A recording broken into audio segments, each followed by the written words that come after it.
మాకు చోటు లేదని చెప్పని ఈరోజు మాట్లాడుతున్న మాటలను ఒకసారి ఈరోజు కాంగ్రెస్ పార్టీ పక్షాన్ని తీవ్రంగా తప్పుపడుతూ ఒకటి అడుగుతున్న వినోదరావు గారిని సూటిగా, ప్రతిమ మల్టీప్లెక్స్ లో గతంలో టాకీసులు అందుండి మీ ప్రతిమ టాకీసు సెల్లార్లో అట్టపెట్టెలలో దొరికిన 6,66,00,000 మాయి కావాలని ప్రమాణం చేయగలుగుతారా మీరు అడుగుతున్నా?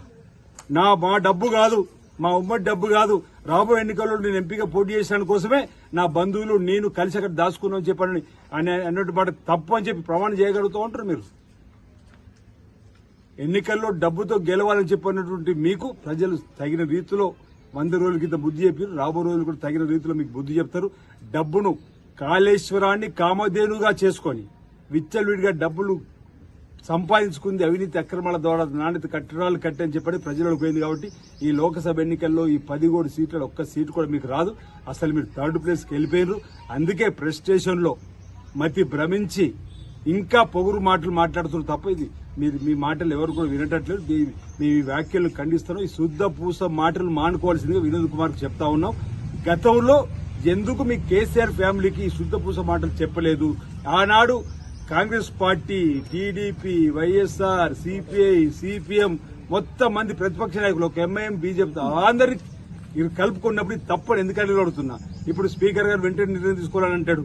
2014లో మధుసూదనాచారి 2014లో స్పీకర్ గా ఉన్న మధుసూదనాచారి గారికి ఎందుకు చర్యలు తీసుకోమని చెప్పలేరు 23 మంది ఎమ్మెల్యేల మీద.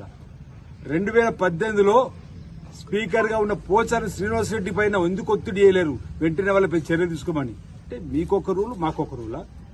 రాజకీయ వ్యూహాలు ప్రతి వ్యూహాలు తెలుసు. సందర్భాన్ని బట్టి మా నాయకుడు 100 రోజుల పరిపాలన అయిపోయిన తర్వాత పీస్ అధ్యక్షుడు హోదాలో గాంధీ భవన్ లో ఒక గేటు తెరిచినట్టునే ఇంత బెంబెలెత్తిపడుతుంది. మొత్తం గేటు తెరిస్తే మీ టీఆర్ఎస్ పార్టీ ఖాళీ.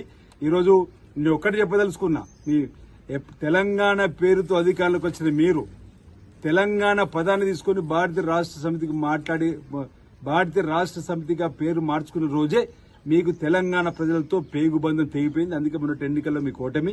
ఇక రాబో రోజుల్లో మీకు తెలంగాణలో స్థానం లేదు. భారతదేశంలో మహారాష్ట్రకు డబ్బులు ఖర్చు పెట్టారు, ఎక్కడెక్కడికో పోయి మీరు తెలంగాణ సొమ్మంతా కూడా దాడులు చేసిన ప్రజలకు వెళ్ళింది. కాబట్టి ఈ రోజు మీకు ఈ గతి అనేది మాట సందర్భంగా చెప్తూ రాబో రోజుల్లో మేము ప్రజాస్వామ్య పంతాలను ముందుకు పోతాం.